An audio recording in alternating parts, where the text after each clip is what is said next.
Et notre invité politique ce matin, c'est Alexis Corbière. Bonjour. Bonjour. Merci beaucoup d'être avec nous, député La France Insoumise de la Seine-Saint-Denis. On est ensemble pendant 20 minutes pour une interview en partenariat avec la presse quotidienne régionale, représentée par Baptiste Bise de la Nouvelle République. On a le plaisir d'accueillir. Bonjour Baptiste. Bonjour Oriane. Merci d'être avec nous.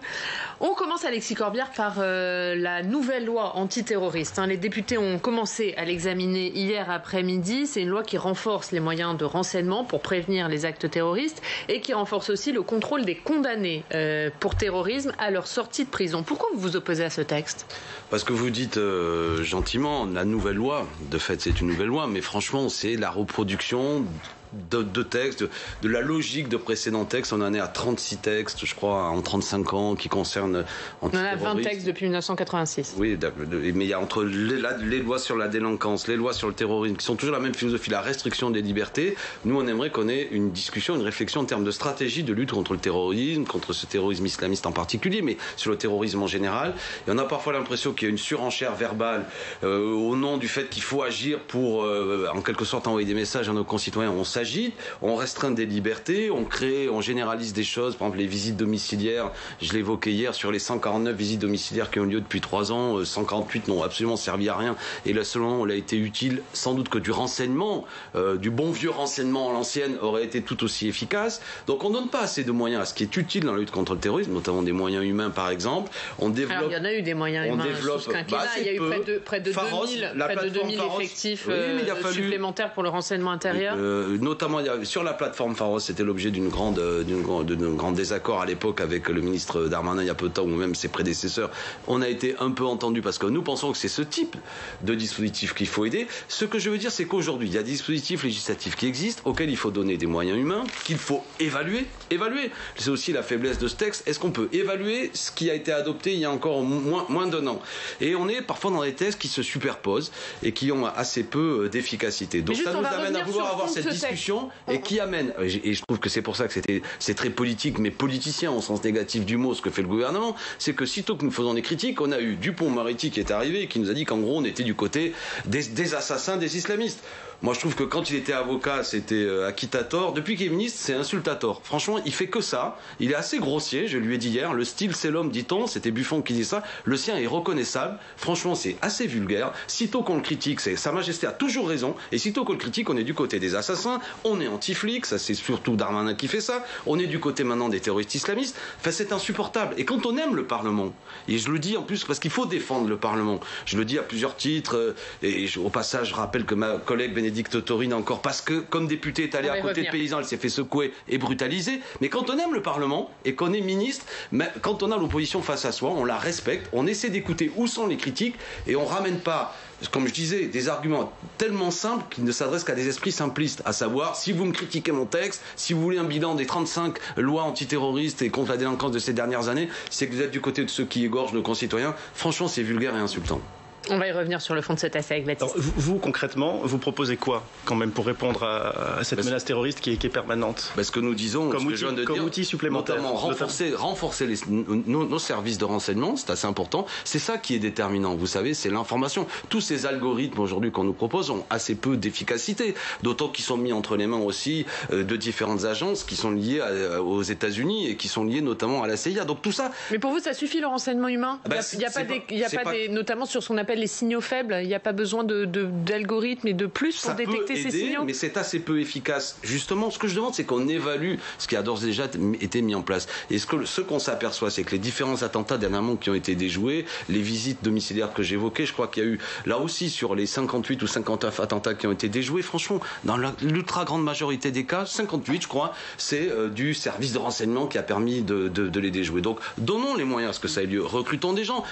Encore plus que les 2000 déjà recrutés. Oui, sans aucun doute. Et donnons-leur aussi des moyens de travailler. Vous savez, là, ils viennent d'arriver, les 2000. Essayons de voir qu'est-ce que ça produit véritablement. Mais surtout, ne restreignons pas nos libertés publiques. Je sais bien que nos concitoyens, à juste raison, sont inquiets de la situation. Mais c'est pas en créant une gigantesque loi des suspects qu'on va régler le problème. Et moi, c'est pourquoi j'ai trouvé que même le texte, on n'a plus le temps de développer, mais ce qu'on appelait séparatisme, renforcement des principes républicains, était plus un texte, comment dirais-je, pour blesser, humilier milliers de nos concitoyens de confession musulmane sans aucune efficacité contre le terrorisme, qui vise à s'introduire dans des associations cultuelles, alors que l'esprit même de 1905, la laïcité, c'est que précisément il y a une stricte séparation entre l'État et le cultuel, mais on veut faire croire que comme ça on va être plus efficace. Mais là vous avez employé l'expression de loi des suspects. Pour vous cette loi c'est une loi des suspects? Oui, c'est une loi des suspects. Elle est assez peu efficace parce qu'elle crée le sentiment que même qu'on va surveiller les gens, qu'on va pouvoir débarquer à toute heure et qu'on va mettre tout le monde dans une situation de contrôle généralisé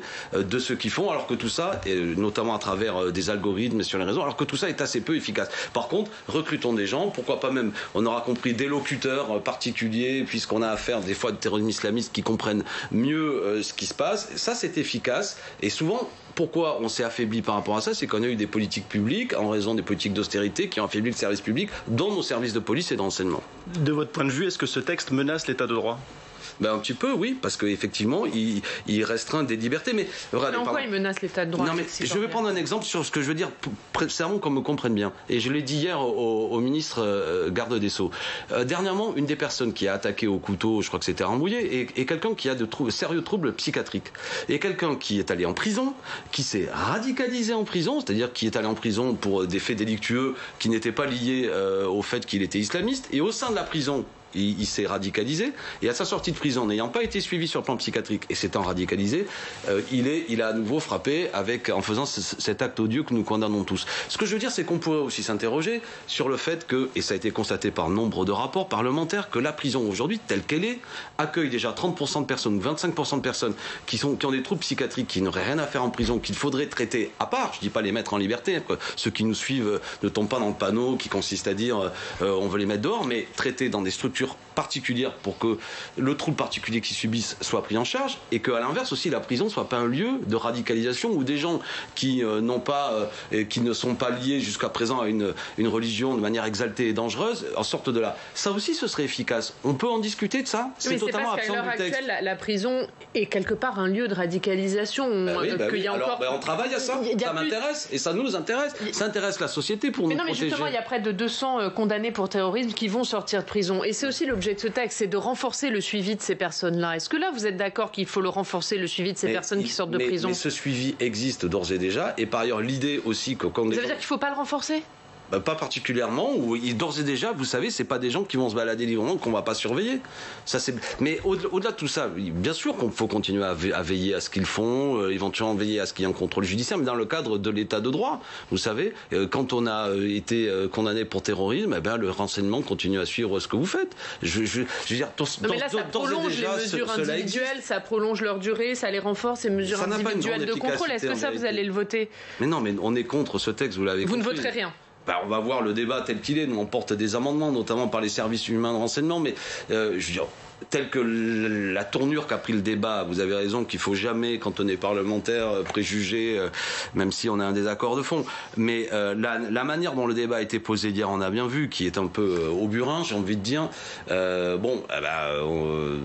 même ce que le gouvernement ne va adopter aucun renseignement. Notamment sur ce point, vous avez entendu Éric Dupond-Moretti, vous étiez présent dans l'hémicycle hier, il vous a dit, à vous, la France Insoumise, acceptez que des gens qui sont encore dangereux se promènent en liberté, c'est irresponsable et indigne. Je le laisse à ses propos.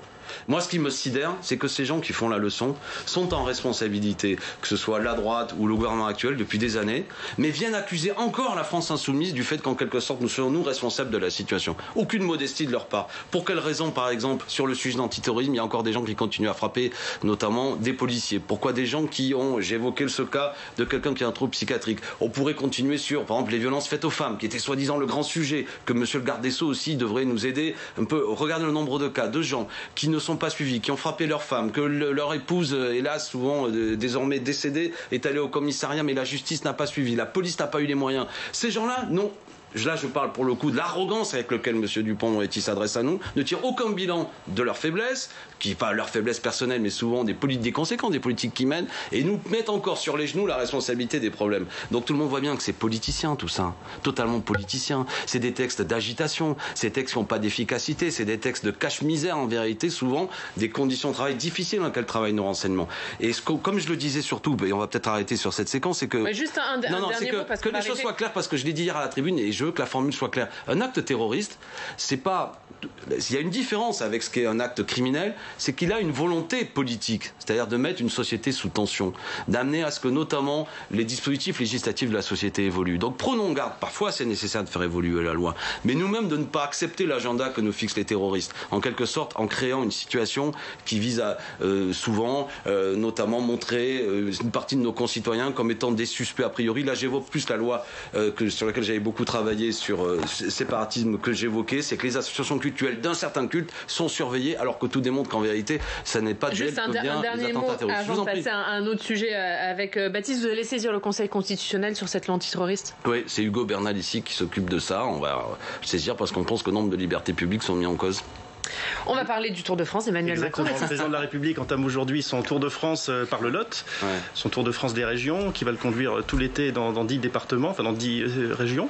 C'est plutôt une bonne chose, non, de voir un président de la République sur le terrain, aller à la rencontre des habitants. Vous devez approuver, j'imagine? Oui, bon, c'est la stratégie du grand râteau là pour les élections qui viennent. Alors il va comme ça passer lisser le territoire national. Bon, non, mais comme président de la République, moi après je suis quelqu'un qui critique la fonction présidentielle qui est très présidentielle en 5e République, donc c'est un peu Sa Majesté va voir ces sujets.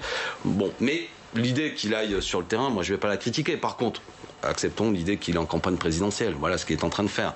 C'est le candidat pour vous plus que le président qui se déplace? Voilà, c'est-à-dire qu'il se déplace pour voir quoi? Souvent ce qu'il sait déjà, j'espère, mais il va toucher des mains et il pense que le contact, c'est un homme qui a le contact facile, on peut lui reprocher beaucoup de choses, mais il est plutôt sympathique. Il irait pas, on lui reprocherait de s'enfermer à l'Élysée. Avec Carlito et McFly, qui est honnêtement un service, je ne sais pas ce que vous en avez parlé, mais d'une démagogie effrayante. Enfin là, bref, il se perd, mais c'est la même chose. On s'adresse aux jeunes avec ces deux youtubeurs, où au passage on rigole sur le cannabis et l'usage de la drogue, tout en expliquant que c'est très grave le cannabis et l'usage de la drogue. Chacun, à mon avis, se perd dans tout ça. Là, désormais, il va en province pour voir ce qui se passe. Bon, qu'est-ce qu'il va rencontrer sans doute? J'espère qu'il les verra. C'est le fait qu'il y a 10 millions de gens qui sont sous le seuil de pauvreté actuellement. C'est le fait qu'à partir du 1er juin, la réforme d'assurance chômage amène à ce qu'on va faire 2,3 milliards d'euros d'économies sur le droit des chômeurs, qu'il y a une vague, la 4e vague, sociale qui arrive. C'est-à-dire, il y a 400 plans sociaux qui sont en place dans le pays avec beaucoup d'entreprises qui parfois, certaines ayant bénéficié d'aides publiques mal ciblées, on en parlera peut-être, mais avec des groupes qui font du profit et qui licencient. J'espère qu'il va voir tout ça, pas seulement des acteurs de LREM, comme c'est parfois le cas, des militants qui vont crier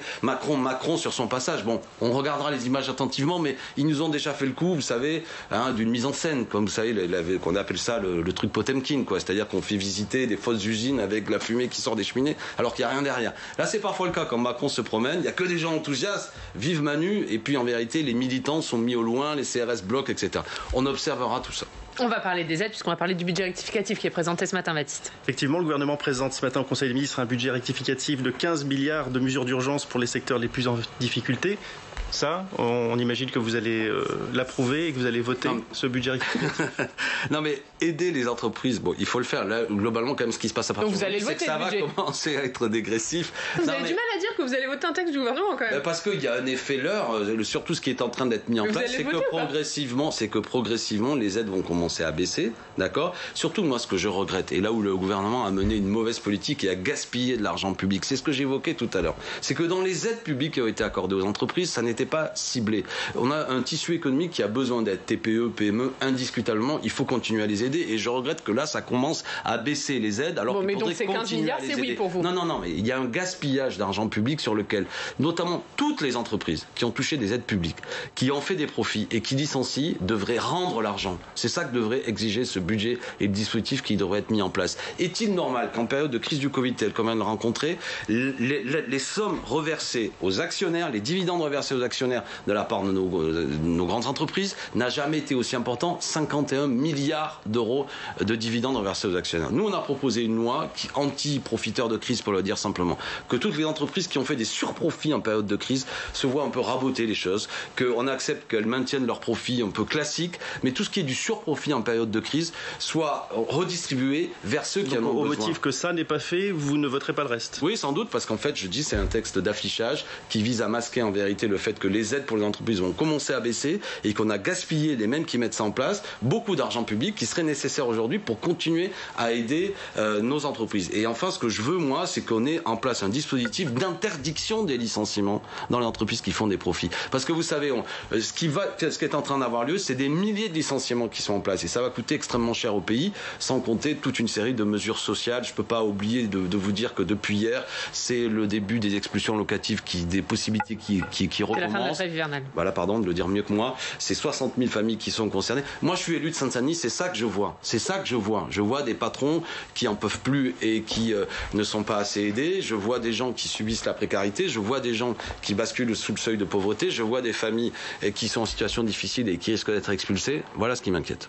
Un mot sur la PMA, le texte est de retour à l'Assemblée nationale. Là aussi, vous félicitez qu'Emmanuel Macron aille au bout de sa promesse de la PMA pour toutes. Voilà, pour le coup, oui, je souhaite la suppression, je crois, des modifications que les sénateurs ont fait. Moi, je suis favorable à la PMA. Enfin, quand je dis je, c'est l'ensemble de la France insoumise. Ça me semble être un droit et qu'il faut mettre en place. Et c'était une promesse d'Emmanuel Macron. Il est temps de le faire. Un mot avant de parler politique avec Baptiste, puisque vous parliez de Bénédicte Taurine. Hein, c'est votre député de la France insoumise qui a été bousculé assez violemment par les forces de l'ordre lors d'une manifestation. Hier, Jean-Luc Mélenchon, il a interpellé Jean Castex aux questions d'actualité. Là-dessus, il demande des excuses du gouvernement. Et Jean Castex vous a répondu que la manifestation n'a fait l'objet d'aucune déclaration, que l'occupation était illégale, que les policiers ont été blessés, étaient hospitalisés et que le procureur est saisi des faits. Est-ce que c'est pas plutôt à la justice de s'emparer de ce sujet qu'au gouvernement?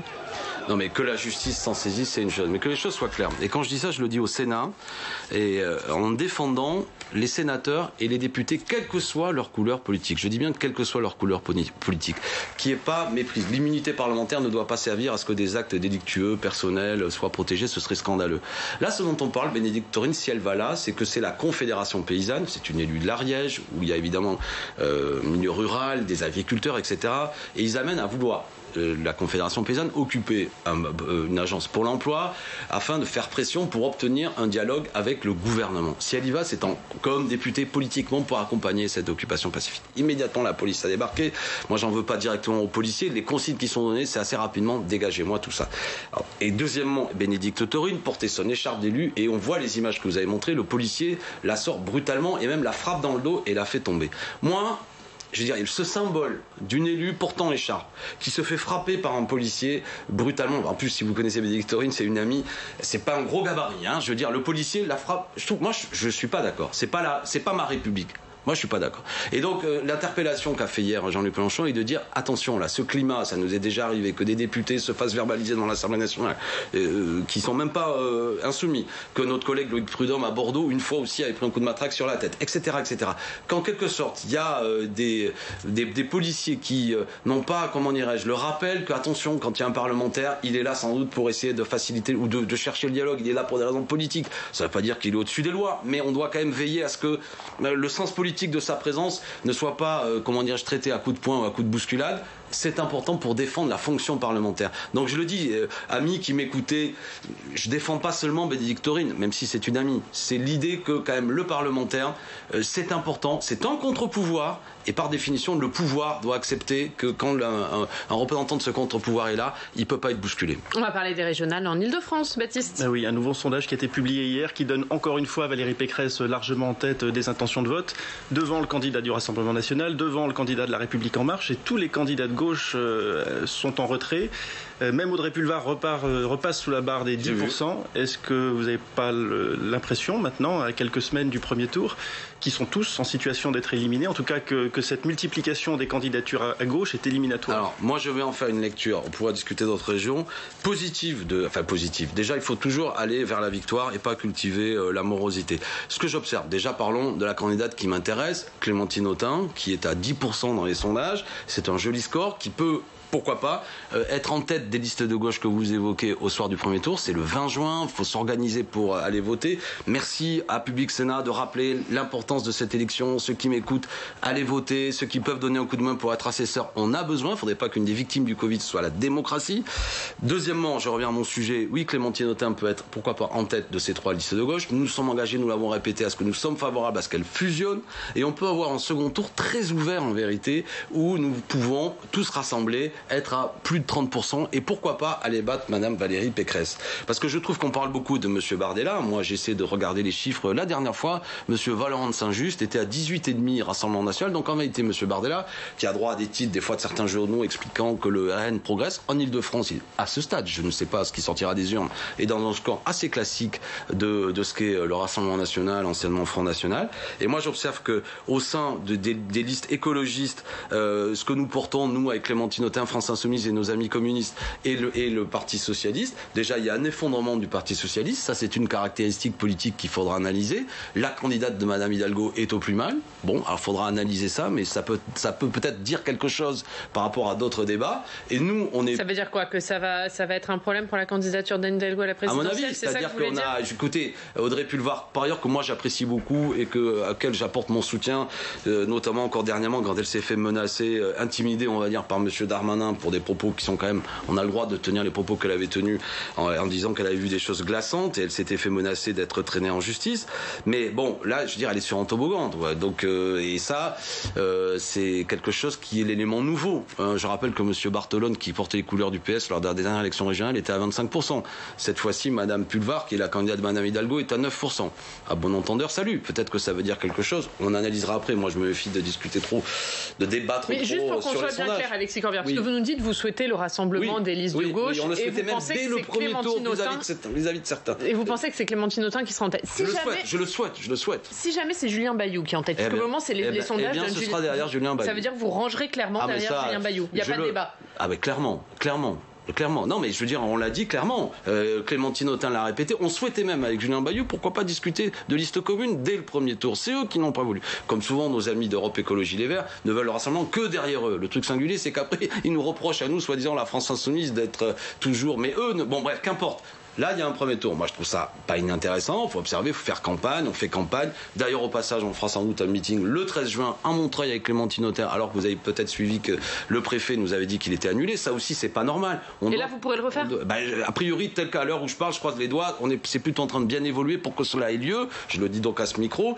Il faut faire campagne. Nous, on n'arrête pas. On est tous les jours sur les marchés et on est aussi engagé, peut-être vous allez m'en parler, sur cette belle législative. Et on va en parler pour terminer, justement. On termine sur les législatives. Donc, tant pis, je voulais vous parler de la sécurité des régionales, mais allons sur les législatives. Quelles leçons tirées du premier tour de dimanche dernier? Et est-ce que vous êtes très inquiet de voir l'abstention record dans les 4 circonscriptions? Non, mais voilà, on précise peut-être que le premier tour, c'est le Parti Socialiste contre la France Insoumise. Là, vous parlez sur les 4 partielles qui ont eu lieu, vous parlez d'une, celle de Paris 21. On va parler de Paris. D'accord, vous avez bien raison. Ah oui, l'abstention, 15% de participation, bon, c'est ça le phénomène majeur. Mais au sein, après, de ceux qui sont allés voter, moi, je me félicite du fait qu'il y a mon ami Danielle Simonet, qui est souvent une dirigeante de premier plan de la France Insoumise, qui est au second tour, qui progresse par rapport à la dernière fois, qui va se retrouver face à une candidate socialiste, bon, là encore, qui a reçu d'ailleurs le soutien de La République En Marche. Bon, c'est assez clair. Je pense que ceux qui ont le cœur, là, il y a 2 projets clairement.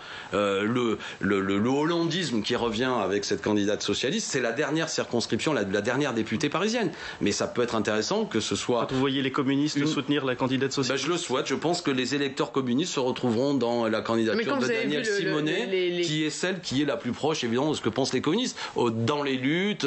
Mais vous avez lu le communiqué du Parti communiste qui invite... Celui de la section du 20e arrondissement? Non, celui national, qui invite ses électeurs à se rassembler derrière pour faire élire, je cite, les candidats de gauche les mieux placés dans les circonscriptions. Alors, je pourrais ironiser que la candidate de gauche dans le 20e arrondissement, c'est Danielle Simonet. Mais je vais être clair, je vais pas le dire, ça c'est une petite plaisanterie, mais je veux dire clairement, et j'arrêterai là parce que surtout, moi je veux pas polémiquer, les communistes sont libres de leurs décisions. Moi, si c'était un communiste face à une candidate socialiste, j'appellerais à voter communiste très clairement.